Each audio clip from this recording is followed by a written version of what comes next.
भागाभार मध्ये आपण गुणोत्तर आणि प्रमाण म्हणजे काय पाहिलं. गुणोत्तर म्हणजे काय, दोन संख्यांची तुलना, प्रमाण म्हणजे दोन गुणोत्तरांची तुलना. आता त्याच्यावर आधारित प्रश्न कसे विचारले जातील ते आपण पाहू. काय आहे पहिला प्रश्न, 24 मिनिटांचे 72 सेकंदांचे असलेले गुणोत्तर किती.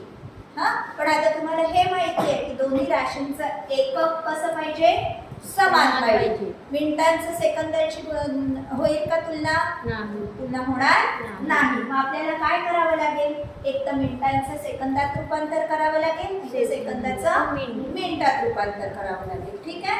आणि म्हणजे किती सेकंद, 60 सेकंद. मग 24 मिनिटाचे जर आपल्याला सेकंद करायचे आहे तर याला कितीने गुणावं लागेल, 60 ने गुणावं लागेल. बरोबर. हा शून्य असाच लिहू.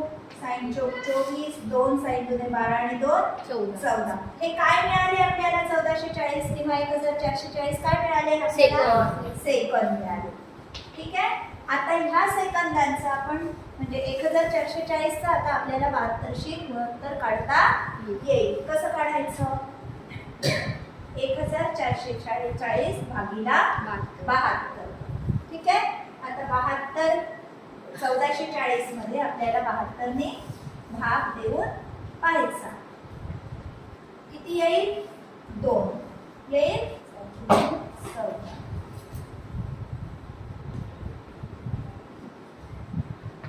म्हणजे आणि हे 0, 20 1 आला. कितीचा भाग केला, पूर्ण 20चा भाग केला आहे. त्याच्यामुळे आपण असं लिहिणार आहे 72 गुणिला 20 म्हणजे किती, 1440. ठीक. माहिती दिसत आहे कुठे ऑप्शन, काय 20 1. तिसऱ्या ऑप्शनला आपण काय करायचं आहे, गोल करायचं. दुसरा एक उदाहरण दिलेलं आहे बघा, x अधिक 3, दुसऱ्या ब्रॅकेट मध्ये x मायनस 9, x मायनस 3 या 3 संख्या प्रमाणात असतील तर x बरोबर किती.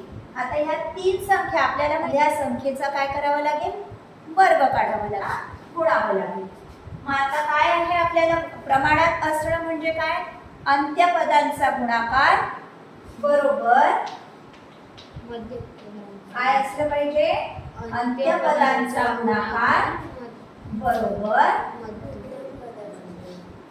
मध्यपदाचा गुणाकार. बरोबर. माहिती आहे. म्हणजे पहिल्या आणि चौथ्या पदाचा गुणाकार बरोबर दुसऱ्या आणि तिसऱ्या पदाचा गुणाकार. सांगा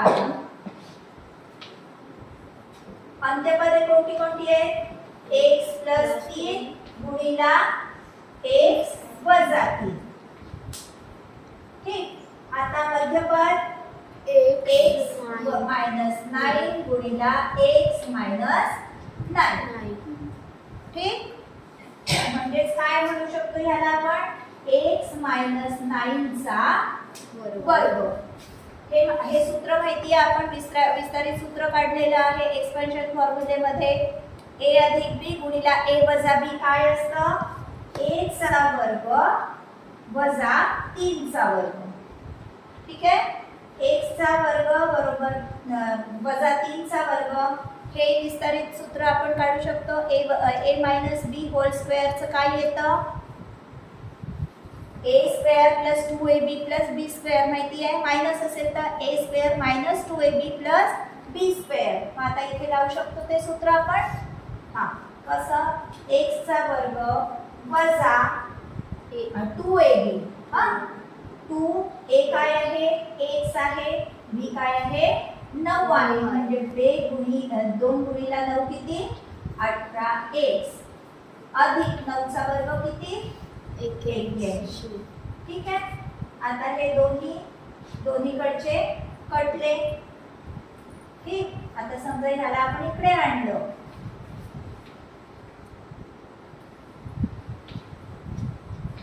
आणि हे इकडे नेले तर काय होईल, प्लस. ठीक.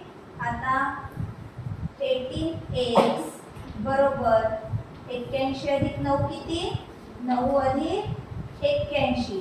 x बरोबर यांची बेरीज किती, 90 भागीला 18 म्हणजे 18 पंचे 90 आणि मग x बरोबर आपल्याला काय मिळालं 5. ठीक आहे, कितवा ऑप्शन बरोबर आहे आपला दुसरा. आलं लक्षात? अशा प्रकारची उदाहरणं विचारतील तिथे आपल्याला बघा कुठं काय काय वापरावं लागतं. हा, एक्सपान्शन फॉर्म्युले सुद्धा आपल्याला वापरायचे आहे. आता हे उदाहरण वाचा. 4 संख्या प्रमाणात आहेत, अंत्यपदे 2 आणि 54 आहेत. मध्यम पदांपैकी एक पद दुसऱ्या पदाच्या तिप्पट आहे, तर मध्यम पदे कोणती? तर मध्यम पदे कोणती हे काढायचं आहे. 4 पद असणार आहे, तिथे प्रत्येक मध्ये एक पद दुसऱ्या पदाच्या तिप्पट आहे तिथे सगळेच पहिल्या पदाच्या तिप्पट आहे दुसरी संख्या 4 पदांमध्ये, त्याच्यामुळे आपल्याला 4चा विचार करावा लागेल. जर इथे 4 मध्येच पहिलं पद जर दुसऱ्या पदाच्या तिप्पट नसतं तर आधीच आपल्याला तो ऑप्शन वगळता आला असता. आता बघू आपण काय दिलेलं आहे. पहिलं काय सांगितलंय, 4 संख्या प्रमाणात आहेत, त्याच्यापैकी अंत्यपदे म्हणजे पहिलं पद आणि चौथं पद. पहिलं पद आणि चौथं पद काय दिलेलं आहे 2 आणि 4. ह्या 2 संख्या आपल्याला पाहिच्या आहेत. ठीक आहे, आधी तर काय करावं लागेल, ह्या 2चा गुणाकार करा. 54 गुणिला 2 किती 108.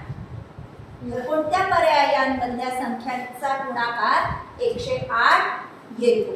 ठीक, आता प्रत्येक आपण करून पाहणार नाही. आधी काय करणार, 4 गुणे 8 म्हणजे हेही असू शकतं. साइन गुणे 12 असू शकेल, इथे 8 आहे तर साइन गुणे 12 हे पण असू शकतं. गुणाकार पण करून पाहिजे गरज नाही, हे कळलं. ठीक, 8 सखा 48 हेही असू शकतं. 9 7 63 म्हणजे हे आधीच कळलं. आता तुम्ही यांचा गुणाकार करून पाहू शकता. आता हे तुम्हाला माहिती आहे 12×48 म्हणजे हे सुद्धा कळलं. आणि आता तुम्ही बघा 18 गुणिला 6 किती होतात करून पहा. गणित उदाहरणं तर सोडवायचीच, प्रत्येक उदाहरणांसारखी तुम्ही स्वतः 5-5 उदाहरणं तयार करायची. व्हिडिओ आवडल्यास नक्की लाईक, शेअर आणि कमेंट करा. आणि हो, सबस्क्राईब केलं नसेल तर अवश्य सबस्क्राईब करा, म्हणजे मी नवीन अपलोड केलेल्या व्हिडिओजचे तुम्हाला नोटिफिकेशन्स मिळतील. धन्यवाद.